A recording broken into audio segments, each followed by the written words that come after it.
With the deadly drama in the skies over Seattle, an employee with Horizon Air, that company owned by Alaska Airlines, taking off from Seattle-Tacoma Airport in a stolen turboprop plane, doing loops and rolls high in the sky before crashing 30 miles away. You see U.S. fighter jets tracking that rogue plane. No passengers on board, only the lone pilot, who authorities called suicidal. Tonight, we're learning much more about the 29-year-old ground employee accused of bringing that busy airport to a halt and putting so many lives at risk. ABC's Clayton Sandell is in Seattle, starting us off tonight. Oh my God, is he okay? The alarming aerobatics of a passenger airline. Holy! Looping and rolling, pursued by fighter jets. The Alaska Airlines Q400, what the is he doing over here? Proving this was no ordinary air show. That plane stolen, surprising controllers when it barged onto the runway. Taking off Friday at 7:32 p.m.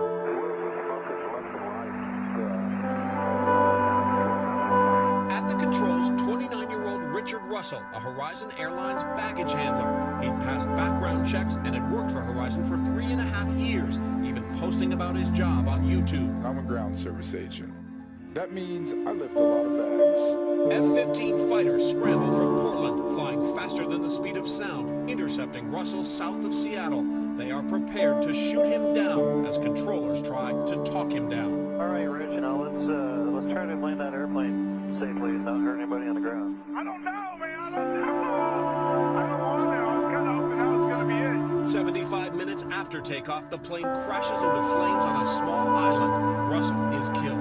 I've got a lot of people that care about me, and it's going to disappoint them that I did this.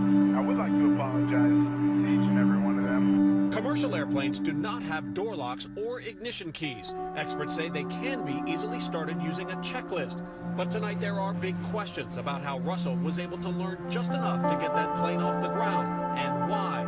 The Pierce County Sheriff described Russell as suicidal. And Clayton Sandell joins us live outside the Seattle airport where that plane took off. And Clayton, multiple agencies involved, but the FBI is now in charge of the investigation. That's right, Whit. And tonight the priority out at the scene is finding those flight data and voice recorders in the wreckage. Now, the FBI says this does not appear to be terrorism, but it is a big red flag for aviation security. However, the airline says it's still too early to talk about whether security procedures might need to be beefed up.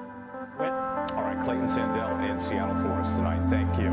Let's bring in our ABC News contributor, Colonel Steve Ganyard, a former Marine fighter pilot. And Steve, in his post-9/11 world, this man was able to access the cockpit of a commercial airliner and then take off from a major U.S. airport. How could this happen?